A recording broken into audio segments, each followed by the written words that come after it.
Get your ears wrapped around the Golden State Media Concepts Basketball Podcast. All the scoop you need to know from college basketball to the NBA and even March Madness. News of your rising stars. Topics on and off the hardwood. This is the Golden State Media Concepts Basketball Podcast.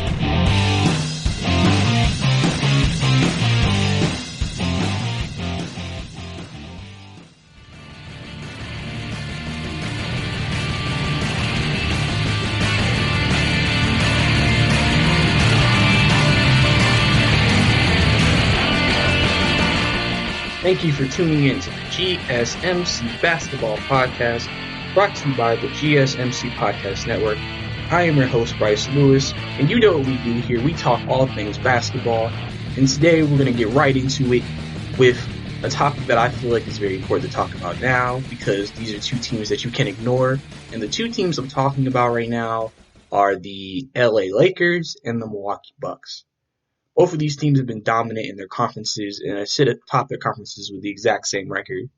And I'm going to break down further why what they've started the season as is so impressive and why they're forced to be reckoned with and why this could become a potential finals preview. So starting with the Lakers. The Lakers, I feel like this season, they have came out and gelled quicker than we expected. But also I think what the Lakers have is they can beat you in many different ways. They are a great three-point shooting team for the three-point shooters they have. They also have length, so they can defend every position. They kind of can switch at every position also. So it creates matchups that are favorable for them on the defensive end. They've gotten great contributions from Jared Dudley. Dwight Howard has had a resurgence. They've gotten good contributions from Kentavious Caldwell-Pope. Even though he didn't start the season the greatest, he's came back and played better down the stretch, and he's really earned his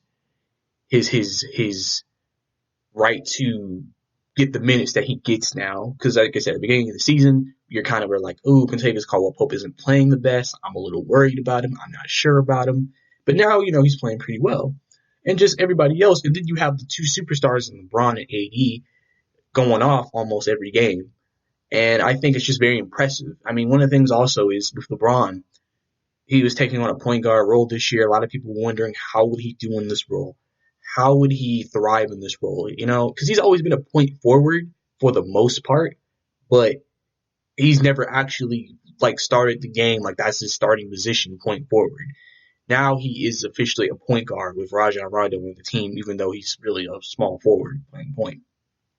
And I think he's done well. At the beginning of the season also, there were some questions about how would he handle trying to pass in comparison to scoring. And I think he's figured it out better. I mean, you're going to have those games where you should have scored more, or you should have tried to get your teammates involved more. It's just a part of the growing process. It's still early in the season. It's not like this is playoff time and he's still trying to figure it out. I think LeBron's getting to it. And also it helps that he has teammates that are also willing to be like, hey, LeBron, just go ahead, get your shot. Don't worry about it. We'll help you out when time comes. Because after the Heat game on Friday, he even said in the interview, he was like that the team and some of his teammates like Boogie Cousins and AD were like, hey, LeBron, go get your shot. Don't worry about trying to assist all the time. Don't worry about trying to get everybody else involved. We can get ourselves involved. Just do you. Do what you do best. And I feel like that's what really changed in the second half for the Lakers when they came back to beat the Heat in Miami. Is that LeBron became more aggressive and then AD was just a beast in the paint. And it really showed in that game also with the boards. They are just a great rebounding team, defensive team. They can shoot. They can do literally everything. And then they've gelled so quickly together that this team is definitely a force to be reckoned with. This team is very dangerous. And I think that you really have to look at these guys, and it's kind of one of those things where we say the Clippers are the team that is going to stop them, but unless Paul George and Kawhi Leonard at this point have just huge games against them, it's looking unlikely. It looks a little unlikely. It does. But they do play each other on Christmas Day, so that will be a good test for the Lakers. And the Lakers also play Milwaukee, who I'm about to talk about next, this Thursday. So they have some tests coming up. And we get to see how they do against superior competition. Remember, the last loss for the Lakers was against Dallas with Luka when Luka went off.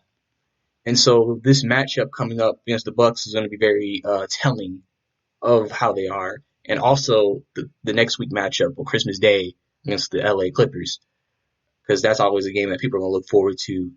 There's a reason why they put all the LA versus LA games in prime time this year, because those games are what people think are going to be in the Western Conference Finals. I also sometimes think, in my own opinion, that they're doing this to see, okay, what are the ratings looking like now? Because if the ratings are huge now, just imagine if they really do make it to the Western Conference Finals. But now I'm going to talk about the next team that's been very impressive, the Milwaukee Bucks. The Milwaukee Bucks have won 18 straight games, which isn't even the longest in club history. The longest in club history is 20 games. So they're only 2 games away from tying it and 3 games from breaking it. And right now, the Milwaukee Bucks are on pace for 73 wins this year. They have done it in an overwhelming fashion, too. The all-time winning margin for a team was set in 71-72 by the Lakers. They won at a clip at 12.3 points a game. The Bucks are at least 1.2 higher than that right now. Now, we may think that's not going to continue all year, but that's still very impressive, because that's kind of how they won last year. Milwaukee won. They won by overwhelming a lot of teams. They won by overwhelming a lot of just players on the court, because they play such great team basketball, and they're great offensively and defensively. Now, you may say Milwaukee's weakness may be three-point shooting, because they're not the greatest three-point shooting team, but they're good enough three-point shooting-wise. And Giannis has also improved his jump shot, which is very important, because Giannis is a guy who I can tell he'll look at maybe what he struggled with the year prior and work on it the offseason, so he's not a weakness next year. And he may never be an elite jump shooter or an elite three-point shooter, but he is someone also who will try to get it as close to that as possible, to then make that now an issue for defenses that have to guard him, because we know he's almost unstoppable getting to the paint, but if he has the shot, it makes him even more unstoppable. They are top 3 in offense and defensive efficiency, so like I said, they're just great on both sides. There's not really a side of the ball that's a weakness for them. They can suffocate you defensively, or they can score with you offensively, and I think that's what makes Milwaukee so dominant. Milwaukee, honestly, from the preseason predictions, hasn't been getting the same love that a lot of other teams got. Like, they knew they were going to be good. Everybody said they were going to be in this conference finals, but not a lot of people had them winning it. A lot of people had the 76ers winning it, because we felt like, well, Joel Embiid and Ben Simmons and Al Horford was such a great pickup. And I'm looking at the two teams, I'm just like, I don't know if Milwaukee would lose to the 76ers, because I just feel like it's kind of the same situation. Your top players on both teams is you got Embiid and you got Giannis, right? Both of them could dominate in that series. The question is Ben Simmons and Chris Middleton. Now, if you're being honest here, from a scoring perspective, you're probably going to expect more out of Chris Middleton, because Chris Middleton has showed he can score. Ben Simmons can score, but he scores in a certain way. If you can stop how he scores, he's pretty much just more of a defender, rebounder, and sets other people up, which isn't bad. That can still help. They can still win. It's just you would think you want your second best player on the team to be able to score with the first best player on the team, and that way they can maybe, if they needed that extra offensive punch, Ben Simmons can give it to them. And I think that's something that's extremely important. I think that's something that will create a lot of different mismatch issues. But basically, the Milwaukee Bucks have just been a very dominant team this entire year. And Milwaukee, we don't give Mike Budenholzer a lot of credit. He knows how to coach. He knows how to coach. Like, let's not forget, he took a non-superstarless Hawks team to 60 wins in the Eastern Conference Finals. Like, he can coach. And then you gave him a superstar in Giannis with some good talent around him. And it's not surprising that they're looking so dominant. The Milwaukee Bucks, to me right now, look like they should be Eastern Conference favorites to get out, because they're the most impressive looking team, and they look like just the best team overall in the entire Eastern Conference. Now, they have some tests coming up also. They play, like I said, they play the Lakers this Thursday, so that's going to be a big test. That's going to be a big game. And they also play the 76ers on Christmas. So that's obviously the big Eastern Conference game matchup. That's going to be what people consider a Eastern Conference final preview. So this will be a very interesting next week for them, because not only could they set some records, tie some records, they're also playing some good competition. And one thing that maybe some people will say about their 18-game winning streak, they haven't played the greatest competition in the world. Well, now they're about to play some of the top competition that both conferences have. And if they can win those games, and if they win impressively, it just makes them that makes them look that much scarier going into the postseason when March comes around, as long as they don't have any major injuries. Now, Eric Bledsoe is out for 2 weeks, but the Bucks should be fine without him. But coming up next here, we're going to talk about some news around the association, injuries, performances, all of those things. Stay tuned. Are you looking for the very best NFL and college football podcast? Then check out the GSMC Football Podcast. Get the latest football news both on and off the field. From the NFL Draft to trades to the rumor mill to the NFL Combines, they got you covered. That's GSMCpodcast.com/football-podcast. Get updates on college rivalries, game day insights, and much, much more. It's football talk the way you want it. This show eats, sleeps, and breathes football. Don't forget to like them on Facebook and follow them on Twitter. Visit GSMCpodcast.com for more info.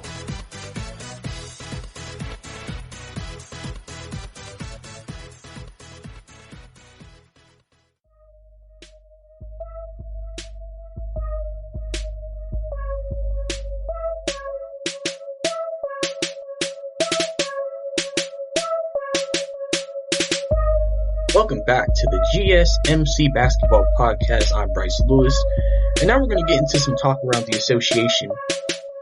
And we're going to start with an injury update on Luka Doncic. Luka Doncic was injured this past weekend.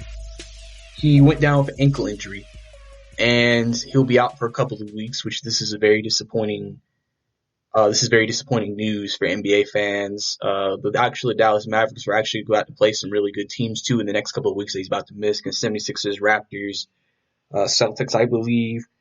And it's a loss, and I hope he gets back soon. He's one of the most exciting young players in the league. People come to pay to see Luka Doncic. Luka Doncic has definitely, if not last year, this year shown that he is a part of that bright young future that the NBA has. And like I said, all I do is wish him a speedy recovery. Hope he gets back on the court, because I love watching him play. He's like a magician out there in the court. And hopefully he can get back soon. And,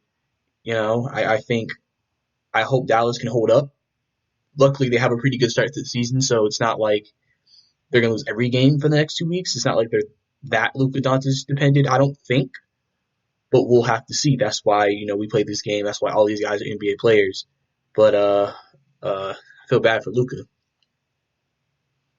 Next, the Heat, after suspending Dion Waiters again this season for contact detrimental to the team, they're looking to trade him. They're looking to move off of Dion Waiters. Dion Waiters' tenure in Miami has been very shaky since he's been there. He played there at first and was playing very well. Then he had a major injury, so he was out for a whole year. And then he's came back this year, and he hasn't even hit the court. Remember, earlier in the season, he had that incident with some gummies on an airplane, which caused him to have a seizure.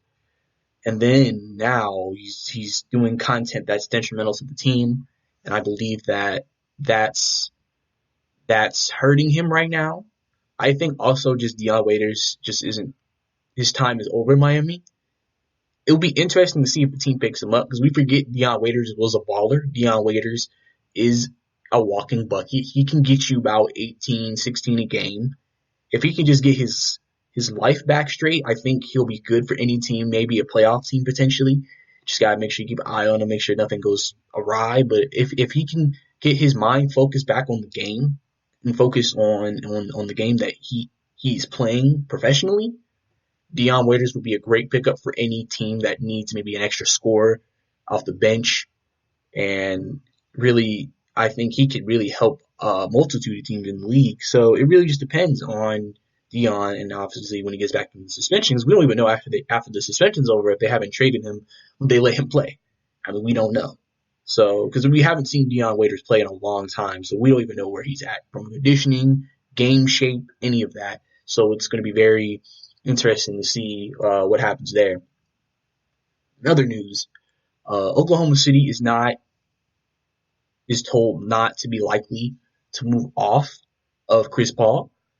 The Thunder have surprisingly had a decent year so far. They're currently seeded in the playoffs in the Western Conference. They haven't.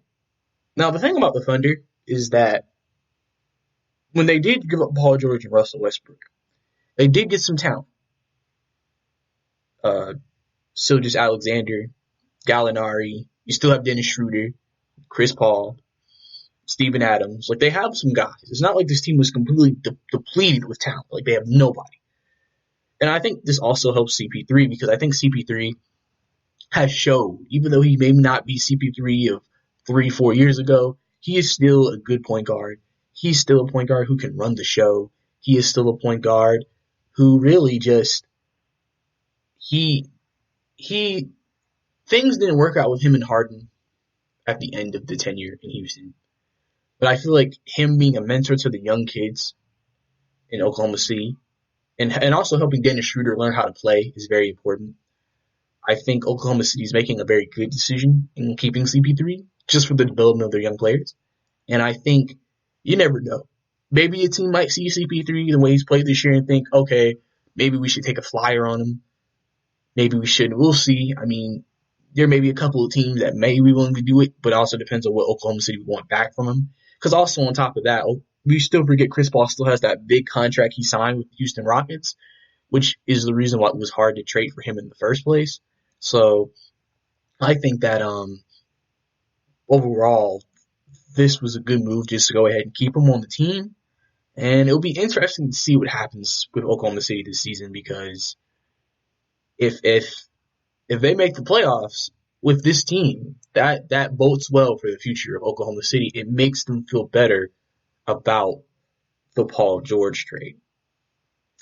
And now to this point of news, we got to talk about somebody who has been he is considered one of the greatest one-on-one players in NBA history. And James Harden has continued to do it. He's continued to dominate. He's continued to prove why he's one of the best one-on-one players in the league. And this past week was just a representation of it. He scored 54 against Orlando. Then, next game, 55 against Cleveland. Now, let's not also forget, just a couple of weeks ago, he scored 60 against Atlanta in 3 quarters. And then scored 50 against the Spurs in the next game. James Harden is the literal definition of a walking bucket. He gets a lot of slack. And I've seen a lot of stuff on social media recently where a lot of, I guess, Kobe fans or people who look at Kobe in a higher light than him, they try to kind of diminish what he's done because, he hasn't got a ring or he hasn't had playoff success. But one thing we have to look at here, people, is sometimes you just got to appreciate a player for what he is and what he does for the league. James Harden is good for the league. James Harden is good because of what he does. People pay to see James Harden because when James Harden comes to your arena, you're getting a show. James Harden is one of the guys who he's a nightmare to guard. I can only imagine it. When you play in Houston, you got to guard him. You're just like, oh, man. Because you're going to try really hard not to get kind of, I guess, shaken on the play. Because Harden with the handles. You're going to obviously play the best defense. Hopefully your help defense helps out. But I believe that James Harden he's one of the best one-on-one players that we have. I mean, he's one of the best scorers we've ever seen. I mean, he's averaging 39.3 points so far this season. Like, that's incredible. He's almost averaging 40. Like, James is really showing us just how great he is. And we all wondered with Russell Westbrook coming into it, how would that change things? how would that, change the dynamic of everything with him and Russell? And it hasn't. James is still being James. I mean, technically, he's putting up more points now than he did last year. And like I said, I feel like Russell has accepted his role. He's taken a more of a diminished role, and I think that's it shows the maturity of Russell Westbrook. And I think we all know if Houston's going to have a chance to beat either of the LA teams, Harden's going to have to be Harden. Harden's going to have to probably score at least 30 a game. And the Houston doesn't have a bad supporting cast. Like Eric Gordon, he can play. He can ball. We all know about Russell Westbrook, Clint Capella, Daniel House. Like, they got some guys. Like, this isn't just a one-man show. Because Houston's that team that you kind of just look at as a wild card in the Western Conference. They're the team that's just like, they were close 2 years ago against the Warriors, almost beating them. And then last year, they had the implosion in the last two games. And now they're at a point where this year they feel like they still have just as good of a chance. They feel like the West is wide open, or more wide open in their opinion. And it'll be interesting to see what happens, because James Harden is going to be the key to this. James Harden is looking to have some playoff success, and he's looking to help make sure that the Houston Rockets can eventually bring a championship back home. And maybe people will start giving James Harden more respect than he's gotten because of the fact that he hasn't had the greatest playoff success in the world. And in last news, I just want to send a shout out, my prayers to David Stern. He had brain surgery this past weekend. If you know David Stern, he was the last commissioner before Adam Silver. And we just wish him a speedy recovery. But coming up next, we're going to talk about the NBA standings, where everybody sits right now, and if anybody looks like they're going to maybe jump up later in the season. Check out the show that's built on the MMA. From the UFC to extreme cage fighting, they got the fights covered. Check out the GSMC MMA podcast. Get the latest news on past or upcoming fights. Join us as we talk to and about some of the biggest names in the MMA, past, present, and future. When it's the fight game, there's just one show to check out. GSMCpodcast.com/MMA-podcast. Don't forget to like them on Facebook and follow them on Twitter. Visit GSMCpodcast.com for more info.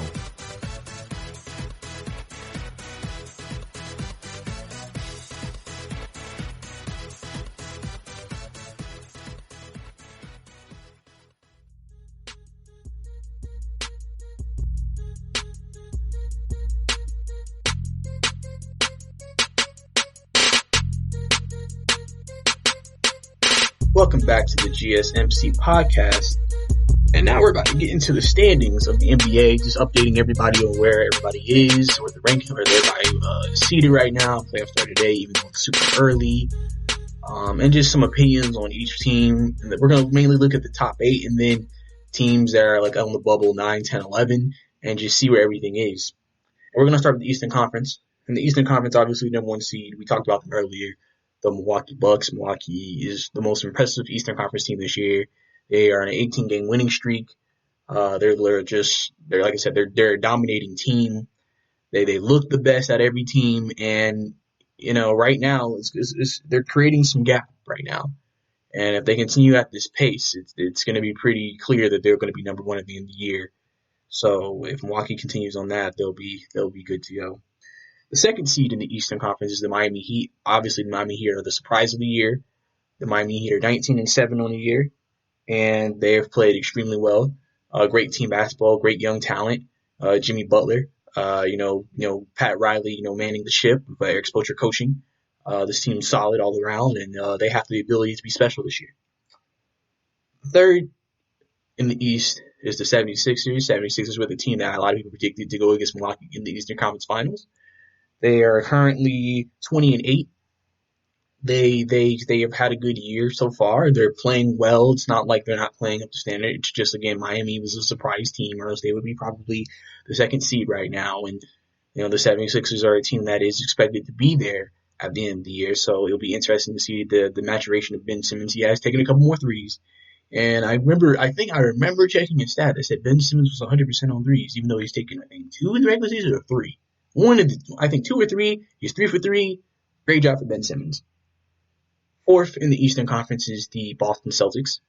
The Celtics are also a team that was slightly surprising because we didn't know what to expect from Boston this year. With Kyrie leaving, Kemba Walker has came in there and been a very flawless transition as the new starting point guard, and Jason Tatum's played well. Jaylen Brown's played well. They've had a lot of good coaching, good contributions from everybody on the team.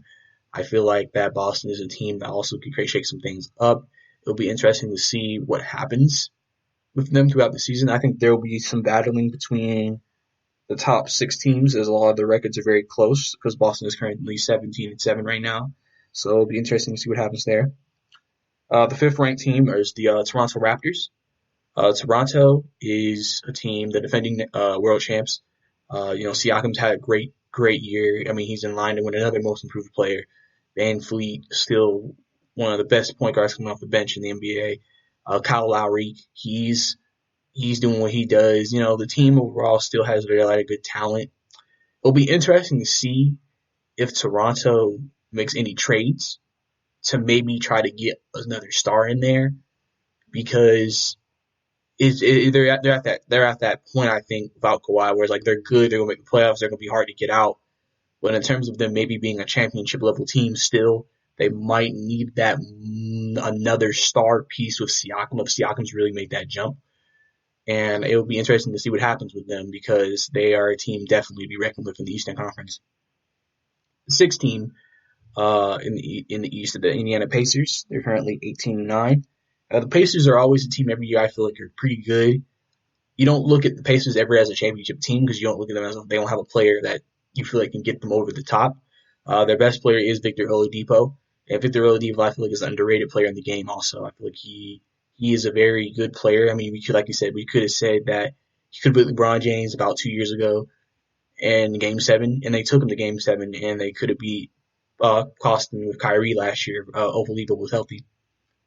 The 7th seed is the Brooklyn Nets. They're 14-12 right now. Like I said, a lot of this without Kyrie. It'll be interesting to see what happens when Kyrie comes back.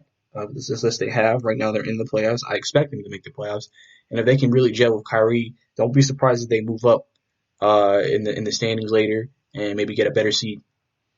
The 8th seed is the Orlando Magic. Orlando is a team that they have a lot of young talent. They're currently below 500. This is where in the Eastern Conference you kind of be like, they're below 500. This is why they want to change seeding so this doesn't happen. But Orlando is they have talent. They're just very inconsistent this year. If they can get more consistency, I think they should be able to give a 500 and be fine. The 9th seed is the Detroit Pistons. The Blake Griffin came back, and they've been pretty good. Derrick Rose has had a good season. Detroit's going to be an interesting team. They're definitely going to be one of the teams competing for that 8th spot and trying to get into the playoffs. And now we're going to go to the Western Conference, where obviously we know number 1 is the Lakers. Lakers, obviously, talked about them again earlier. Most dominating team so far out of the Western Conference. Most impressive team so far out of the Western Conference. They definitely seem like the team to beat right now in the West. So that will be very interesting to see what happens with that. They're 24-3 right now, currently on a 7-game winning streak. Second seed is the LA Clippers, their counterpart in LA, the team that we all expect them to meet in the Western Conference Finals. They currently are 20-8. The Clippers have had great. They played great recently. Paul George and Kawhi Leonard actually both had 40 points this past Friday after the Lakers played. They both had 40 and basically showed their duo to be reckoned with, just like the Lakers are with Anthony Davis and LeBron. Third seed is the Dallas Mavericks. The Dallas Mavericks, it's going to be interesting to see what happens with Luka out for a couple of weeks to see how the team stays afloat. The Western Conference is very tightly contested. They're 17-8. Like I said, it'll be interesting to see how the Mavericks hold up and how they trend to see where they are. They're still a very good offensive team, So if they can score points, that may be what they have to do to stay afloat and to continue to win some games so they don't lose too much ground and maybe drop too far in the playoff seeding. Fourth is the Denver Nuggets. They're also 17-8. They've won 3 in a row, and Denver is a team that kind of started the season somewhat slow, but really has gotten the hang of it recently. Not Luka, my bad. Joker hasn't played as well as last year. It was last year he was a perennial MVP candidate. Now he has somewhat, I don't want to say digressed, but maybe the team dynamic has changed. You got some young guys on Denver. Maybe they're trying to give those guys a chance to grow. Jamal Murray, Michael Porter Jr. Just trying to see what happens with those guys and just trying to get basically the same rhythm of success they had last year, this year. Denver is a team that is going to be interesting to see what happens throughout the season and just see how they trend, if they're going up or down. Because, like I said, the Western Conference is very competitive, so losing 2 games could drop you 3 spots. I mean, it's one of those types of leagues. That's why the Western Conference is considered one of the best conferences. The 5th seed is the Houston Rockets. They're 17-9. Houston is a team that, again, to me, is the biggest wild card in the Western Conference in terms of they could be a team that beats, you would think, if this playoff started today, they'd be the 5th seed. So they play the Lakers in the next round, and then if they won that, they play the Clippers. If the Clippers won their second round matchup in the Western Conference Finals, it's a very strong possibility. Again, depending on how the season goes, Houston might have to go through both. And if they can get through both, I don't see why you don't think they could win it all. But we'll have to see. 6 is Utah. Utah's had a pretty decent season. They've played well. They're 15-11. It's not been a blow-away season, but it's been a good season. I think this is around where Utah would be. Utah is a good team, solid defensive team. They have things that they do well. And Donovan Mitchell's development will be very important to see throughout the season because he will be what determines how far they go in the playoffs. 7th is the Kings. This is where the Western Conference is different this year. The last 2 seeds have losing records. The Kings are 12-14. The Kings haven't played as great as they expected under Luke Walton, but they're in the playoffs. They have some young talent, Aaron Fox, Buddy Hield. They got some guys. It's just, again, about, these young teams, development, playing together, seeing how everything works. It's still early in the season. This is early. This isn't mid-season or end of the season. This is early. So it'll be interesting to see if they falter, because the Kings have been in it very closely the last couple of seasons, but they haven't been able to get over the hump. The 8th seed is the Thunder. That's what I talked about last segment, where the Thunder have still been afloat. They're in the playoff picture right now. They've played well. Chris Paul and everybody. So it'll be interesting to see what the Oklahoma City Thunder do. And 9th is the Suns. They have the exact same record as the Thunder. So they're at the border, and the Timberwolves, who are also 10-15, and the Spurs are 10-15. So that's basically your standings right now, pretty much for both in the West and Eastern conferences. Coming up next, we're going to talk about teams that are tanking right now, or not, that are not playing the best right now, but could make a run later in the season. Check out the show built around the women of MMA. From the UFC to the extreme cage fighting, we got the fights covered. Listen. It's the Golden State Media Concepts Women's MMA Podcast. The latest news of upcoming fights, discussions of previous matches. Join us as we talk to and about the biggest names in women's mixed martial arts, past, present, and future. When it's the women's fight game, you know where to listen to. The Golden State Media Concepts Women's MMA Podcast.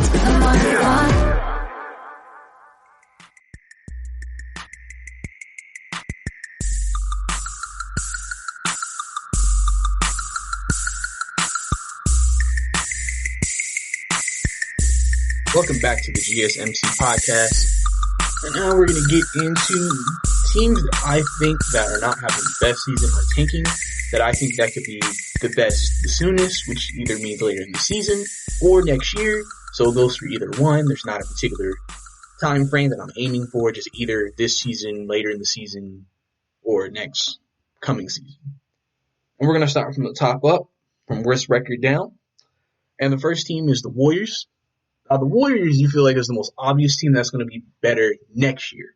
because Clay's going to be back, Steph's going to be back, and they're going to have a top pick. Now, one thing I will have to remind people of is that, remember, the NBA changed the lottery format. So the Warriors could have the worst record and still get the 8th pick. They did it so teams wouldn't be encouraged to tank. So it's going to be interesting to see what happens. But I think, yes, the Warriors should be good next year anyway. And also, they'll be in the running for some free agents.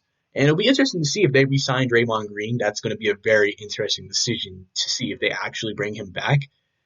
Because I feel like this could help depending on what they do with D'Angelo Russell too.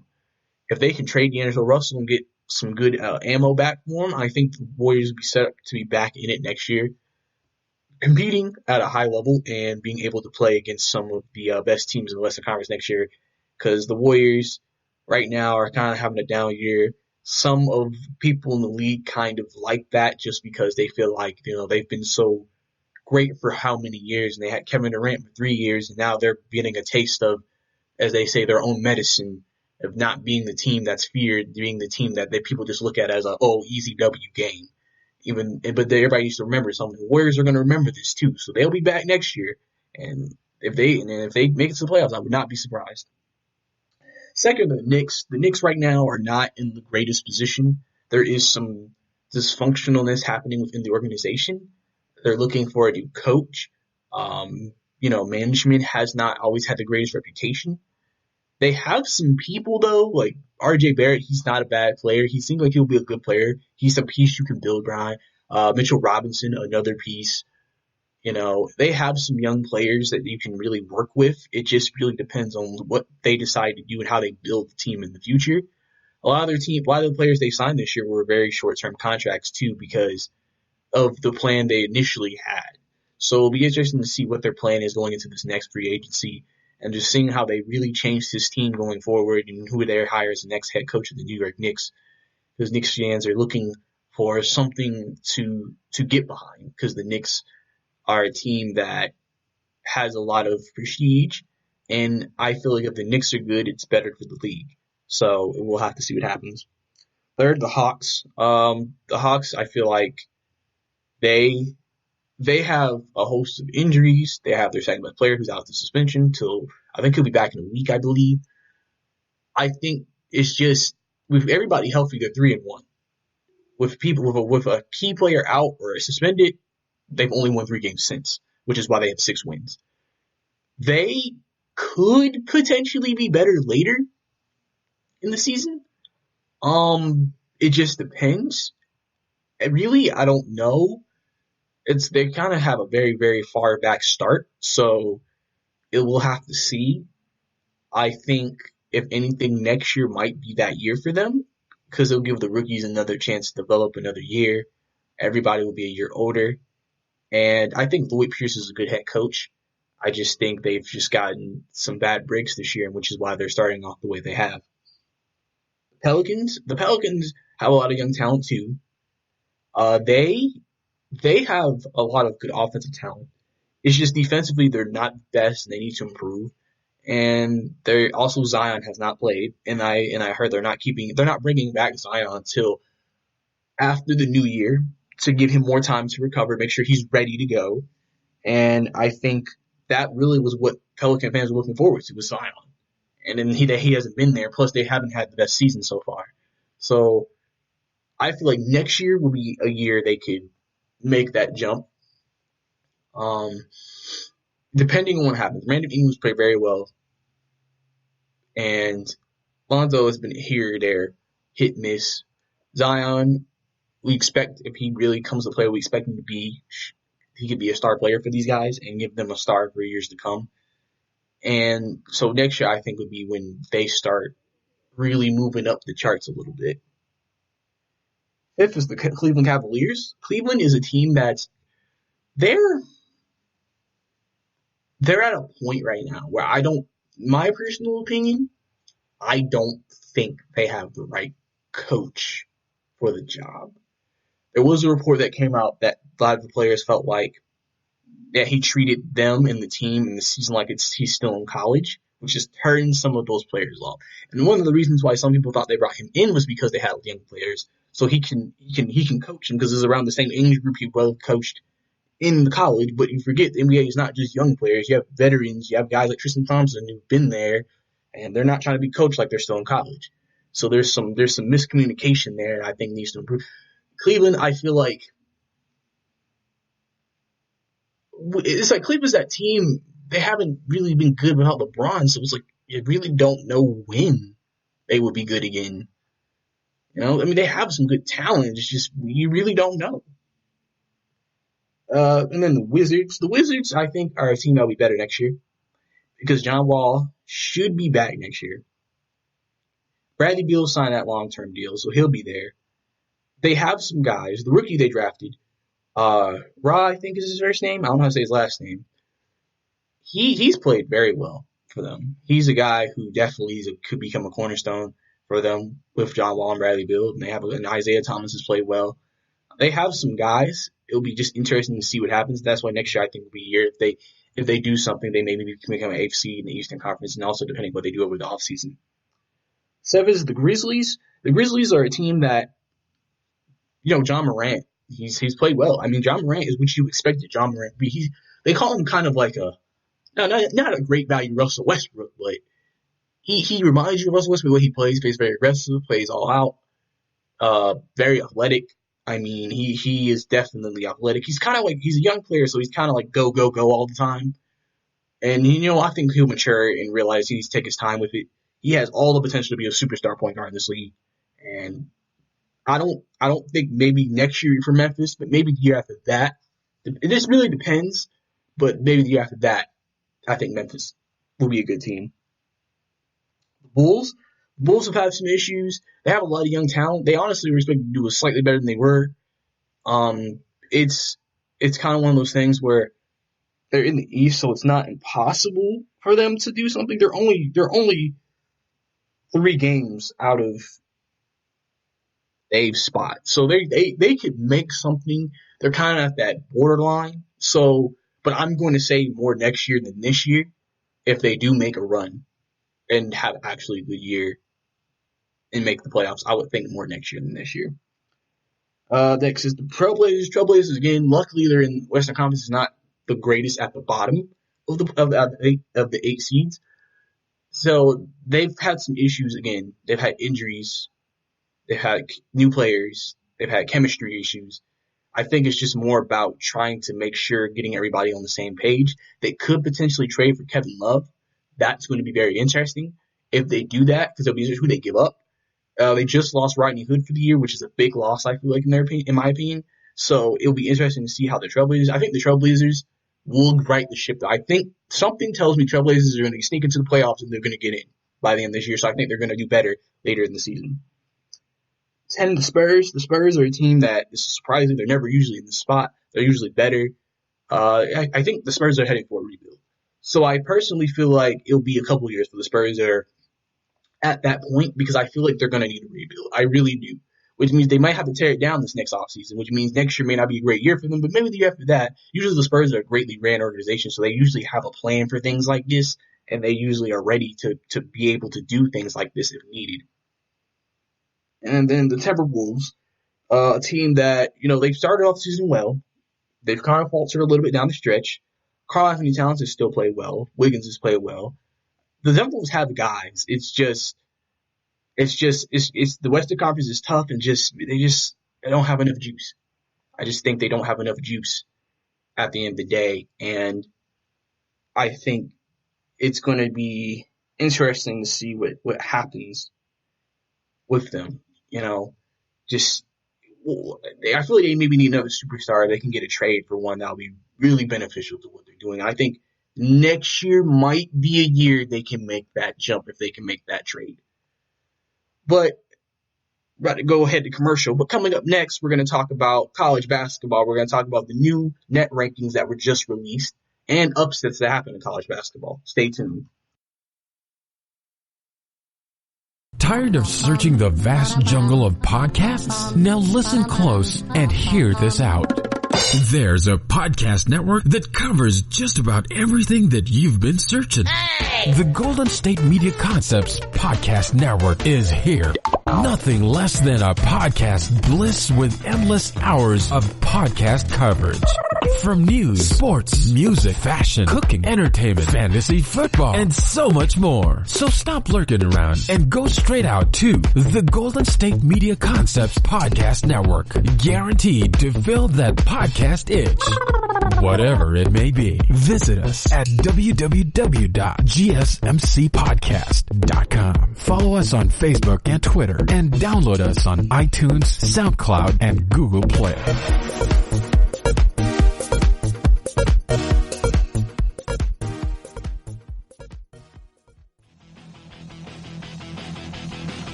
Welcome back to the GSMC Basketball Podcast. And now we're going to talk about some of the upsets that happened in college basketball this past weekend. We're also talking about some of the latest net rankings that came out. And so some of the upsets to talk about in college basketball this weekend. Rutgers upset Seton Hall, number 23 Seton Hall, 68-48, and a big win for the Rutgers program. Wake Forest upset at Xavier 80-78 in what was a great game. Came down to the last seconds, and Wake Forest was able to pull it off. Number 1 Louisville lost to Texas Tech during the week last week, 70-57, which the number 1 team went down, and that was the first loss for Louisville this season. So that was obviously a big thing in college basketball because now we're going to have a new number 1, which I believe the AP polls just came out. And I believe Kansas is going to be the new number 1, or is the new number 1, so to say. And then Minnesota upset number 3 Ohio State on Sunday. It had a big upset, a big win for Minnesota, a crushing loss for Ohio State. It was unexpected, but, this is why college basketball is such a crazy sport. You never know who's going to beat anybody on any given day. And that was a very big win for the Minnesota program. So now we're going to get into this new thing that the NCAA does now this year. Well, they've done it since last year, so this is really their second real full year using this new metric. As you know, before in college basketball, they used to have something called the RPI.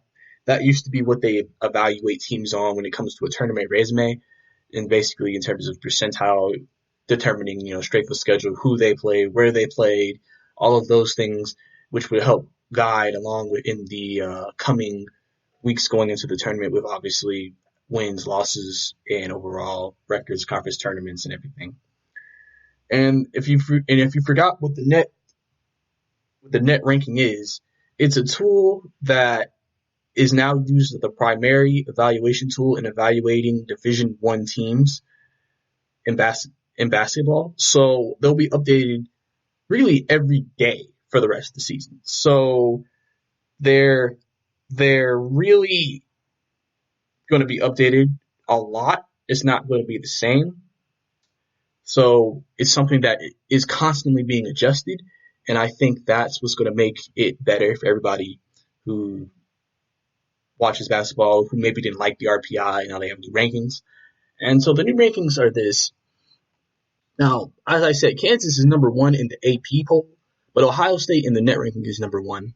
So based off this means off the net rankings, they feel like Ohio State is the best team in their opinion. Even after the loss they suffered, they feel like they right now would have the strongest net out of every team in the country.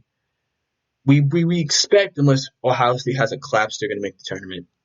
Then Kansas is second, same record, but they've played more neutral games than Ohio State. So we can sit here and say that may be why they're not as high. And then third is San Diego State. San Diego State is a surprise of this year. They are currently 10-0 from the Mountain West.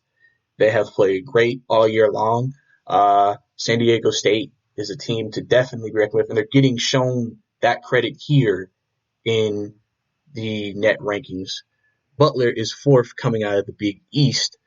Butler, like I said, is usually they're usually a top team anyway when it comes to basketball every year. And, I think even though they're ranked 17th in the AP poll, it shows obviously with their net ranking, they are valued very highly by this new mechanism. Fifth in the net rankings is Baylor. Baylor is 8-1 on the season. That's big for Baylor because Baylor is 10th in the AP poll, and they've played a good season. They've pretty much been what you expected Baylor to be. A lot of people predicted them to be one of the top teams in the Big 12, if not win the Big 12 this year. So this is definitely good for them. Sixth is Gonzaga. Gonzaga every year, again, they may not play the best in-conference competition, but when it comes to non-conference, they do go out and play the big invitationals. They do go out and play in the big tournaments. They do go out and they play good teams and they beat good teams. So even though the conference itself is not the strongest, they do come out and they play against teams that are good, and they usually do pretty well. Number 7 is Auburn. They're currently undefeated, 9-0 right now. Sorry, 9-0 right now. They've played a great year. They're 12th in the AP roll, by the way. So it's kind of very, as you can tell, these net rankings are not going to go hand in hand with the AP poll. This is just more NCAA evaluation of just overall outside of the poll. Because the poll is just like, who do you think is the best team, in your opinion? This ranking is more after everything that we've analyzed in metrics and numbers and analytics. This is who the best teams or the strongest teams we think there is in the college basketball landscape. And so next, Louisville is 8th. Now, we don't know where they would have been at if they had actually ended up being Texas A&M and not losing. But 8th is still not bad. That's still a top ranking in this. That's the only loss they have. And technically that came at a neutral site, so they didn't lose at home or road. I think neutral site games aren't going to be weighed as heavily because they're neutral. There's not a home advantage or a disadvantage. If this was a home loss, I think it would weigh more down, or if it was a road loss, it wouldn't weigh as much. But this is kind of how they're doing it. Number 9 is Stanford. They're 9-1 right now. Stanford is a team that they're not even ranked in the top 25. Like, Stanford's not even ranked in the top 25. And they're in the top 10 of the net rankings. So that basically means right now, if Stanford comes out and plays like this all season, basically based off what the NCAA is telling you, they are a tournament team. That's why AP polls in this situation aren't as big. That's why they feel like this is more of an established metric system that's better than the RPI for who deserves to get in. At number 10 is Dayton. Dayton is from the Atlantic 10 Conference, 8-1 on the season. They've had a great season so far. I've said this before, that Dayton is a team that I watched against Kansas and Georgia, and they look pretty good. They look like a pretty good guy. They have a top 10 pick on their team. They have a lot of good talent. They're a team that I definitely will watch out for, especially when March comes around. They definitely are a team that could make some noise. Maryland is coming in at 11 on the rankings. They also, listen, they're a pretty good team. They're the second highest rated Big Ten team. That shows a lot. That tells a lot. Because you would think it was Michigan, but it's not. Michigan on this list is 21st. So right now, based off the net ranking, they value Maryland and what the schedule they've played and everything that's happened more than what Michigan's done. 12th is West Virginia, or as the fans call them, or their name over the years was previously Press Virginia. They come in at 12. Duke is 13. Now, they had that big loss at home, or to Stephen F. Austin. That's probably why they're ranked as low as they are, because that was a very, very big loss for them. But it's not the end of the world. They can always bounce back. They can always improve it. It's just not the end of the world, you know. And by the way, this ranking is also on every team that's eligible within D1 basketball. So you can find your team. If you have a favorite team and you want to see where they're ranked, you can go on NCAA.com and find it and see where your team is in this ranking. And 14th is Wichita State. Wichita State is always a team that is also another mid-major conference that's usually pretty good most times. Usually in contention for a playoff spot every year. A team that if they get into the tournament can make some noise. They've played a pretty good schedule so far. They've done a lot of good things well, and it'll be interesting to see what happens with them down the stretch going into the season, because we're still early in the season. We have to forget this is the first ranking, so it's very early. This is not the determining factor for every season or every game or the whole tournament as a whole. And 15th is Arizona from the Pac-12. They're 10-2 right now. So I'm going to go stop with the 15 best. But those are the net rankings. If you want to learn more about them, go on ncaa.com to find out more. So that's the rankings. And if you stay tuned, coming up next, I'm going to give you some very too soon to predict NBA free agency predictions. Stay right here. Are you looking to get your college football fixed? Looking to get the latest news on your favorite school's team? The GSMC College Football Podcast is your ticket to all things college football. Join us as we talk college football from the national championship, the college rivalries, the bowl game, to the Heisman Trophy. To which conference is the best? We've got you covered for the Big Ten, SEC, Big 12, the Pac-12, ACC, and everything in between. Download the GSMC College Football Podcast on iTunes, Stitcher, SoundCloud, Google Play, or anywhere you find podcasts. Just type GSMC in the search bar.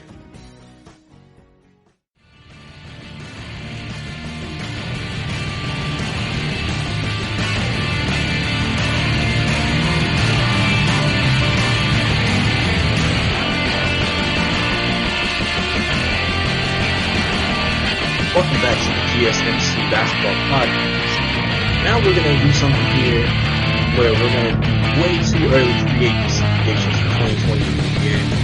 We're going to talk about some of the top players and where I think at this moment if they're staying or going.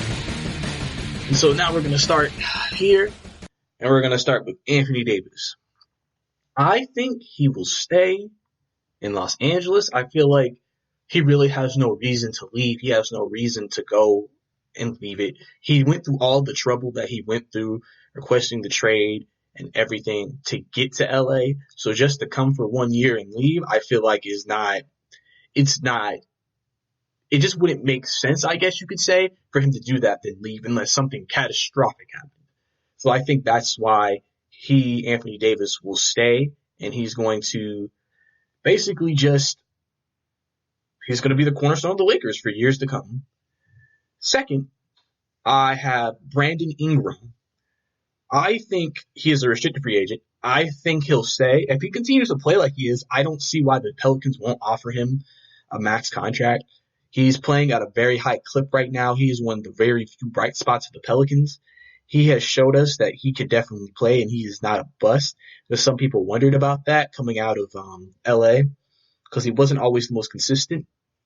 And I think that this resurgence that he's had is just really, really been great for him. Now, he'll have some suitors, though. I will not be surprised if a team offers him the max, and I think the Pelicans will match that max, and I think he will stay with the Pelicans. Third, DeMar DeRozan. Now, this is an interesting one. Now, if I'm DeMar DeRozan, you have a player option. I think he's not going to take the player option. I think. So, I think that he will leave. I think the Spurs are going into a rebuilding stage because, especially if the season ends and they're not in the playoffs, I feel like they're going to rebuild because you kind of know where this team's ceiling is, and you didn't make the playoffs with DeMar DeRozan and LaMarcus Aldridge, your two best players. So I think if they don't make it, DeRozan will leave. I think DeRozan could be a great third option on a championship team. Maybe potential two, depending on who this top player is. Like, I feel like if DeMar DeRozan went to the Bucks, I think that would be great. But I think he will leave. I think he will leave San Antonio, and he will pursue a playing career somewhere else. Fourth, Otto Porter. I think Otto Porter is going to stay. He has a player option also. I think he's just going to stay. You know, because I feel like Otto Porter is one of those guys, you might as well take the money if it's there. You're still relatively young. If he doesn't like what's happening in Chicago, obviously, since it is a player option, you have the ability to leave. You have the ability to pursue other opportunities. But I think he'll actually end up staying. And I think that it will benefit him long term if he stays with the Bulls, depending on the direction of the franchise. Next, Danilo Gallinari. I think he's going to stay in Oklahoma City. I think if Oklahoma City makes the playoffs, they may look at Gallinari as a piece and they want to keep him. Now, if Gallinari left, now he would have plenty of free agent suitors. I think plenty of people would love to have Gallinari on his team. He would be a great role player. It depends, though. If Gallinari has a great year, he could play himself into a very high pricey contract, and then that may be where Oklahoma City may not be willing to pay. But right now, I'm going to go with he's staying in Oklahoma City, and he's going to stay with that core and try to lead Oklahoma City to the playoffs this year and next year and further years to come. 6, Andre Drummond. Now, Drummond's interesting because he has a player option. His player option for next year is $25.4 million. I feel like that's going to be hard for him to get anywhere else. So I think he's going to stay because he's not going to get the money anywhere else. He is an elite rebounder, and he has improved his scoring. But I don't think people are going to dump money on the table for Andre Drummond because the league has changed, the three-point shooting game, and he's not a three-point shooting big man. He is the typical, I can get you 15, 10 rebounds and maybe 12 or 13 points just through all paint work. So I think Drummond is going to pick his option up, and I think he's going to stay in Detroit. I just don't see – I mean, a team could use him, but I don't see him leaving unless he knew he would have a better offer somewhere else. 7 is Gordon Hayward. I think Gordon is going to be interesting also because he's getting paid a lot already. He has a player option. He has a $32 million player option too, so he's getting a lot of money. Again, this is kind of a situation like Andre Drummond. I think this season is going to determine his value, but I feel like he would pick the option up. I think he would. I think he'll stay in Boston because, especially if the team does really well this year and he does well, I feel like he would stay. And it's only another year, so I don't think it would inhibit Boston in any way of keeping him on for another year. I don't feel like they would give Tatum and them the big max deal till after the 2020-21 season anyway. So I think Gordon Hayward will stay with Boston Celtics and he'll remain there and part of that nucleus there in Boston. And Montrezl Harrell is next. He's unrestricted. Right now, he's on a team-friendly contract with the Clippers. Montrezl Harrell has proven this man is a good finisher at the rim. He's a good rebounder, a slightly undersized but very athletic. He's a guy that I think a lot of teams could use him. A lot of teams could want to keep him on, or they would want to sign him to their team. I believe that he has a lot of value in a lot of places because Montrezl Harrell would be a starter on most NBA teams. And right now he's coming off the bench just because the Clippers are loaded. But, he's going to usually finish games. So Montrezl Harrell, I think right now he will – I think he's going to go because I just don't – he's going to play himself into a nice payday. And of all the money they're having to spend on Paul George and Kawhi Leonard, I don't see them keeping Montrezl Harrell at a very big, high mark. Next, we have Joe Harris of the Brooklyn Nets. Joe Harris is one of the top shooters in the league, and obviously this is a shooting league. So I feel like any team that needs a shooter, an elite shooter like him, I think they should look into getting Joe Harris. I would say he's kind of a younger J.J. Redick, a guy who shoots a great clip from three. Remember, 2018, he shot 47% from three. So he is a marksman. He is a shooter. And if you need shooting, I feel like he will command a lot of suitors on the market. He may get the same contract that JJ Redick got for the Pelicans, if not higher, because shooting is that much in demand, and everybody wants a shooter. And Joe Harris is one of the premier shooters in next year's class. So the next person is Paul Millsap. Paul Millsap is older. He's going to be 35 next year after this season. And he's a good player. He's always been a guy who he's not flashy. He's never gotten the credit, but he's always been a good player. I feel like he can still contribute on a championship winning team. He can still be a good piece. I think he's one of those guys where he might not get signed right off the bat when free agency begins, but he'll wait around. I think he'll leave Denver. I think he will leave Denver. I think he will pursue a different opportunity, but I do still feel like Denver would still be in the mix. I don't feel like it'll be just he's gone. I think he'll be in the mix. The last person I'm going to get to here is Fred VanVleet. I think VanVleet, I personally feel like that out of the 2 point guards, Kyle Lowry and him, I think he is the better point guard. But it's weird because Lowry got that big deal, so you're saying VanVleet should get that big deal, and I think he will get that big deal. I think there's a lot of teams that are going to want VanVleet. VanVleet has showed he's a clutch player. He showed his talent. He showed what he can do. He showed it on the biggest stages. He showed it in the finals. He showed his toughness. I think VanVleet is one of the best underrated point guards in the league, and I feel like he doesn't get the credit he deserves. But that's all for me today. I'm your host, Brice Lewis. Thank you for listening to the GSMC podcast, brought to you by the GSMC Podcast Network. I would like to remind you that you please subscribe to the show and write a nice review. That really helps us. Also, if you can follow us on Facebook, Twitter, and Instagram, thank you and have a good night.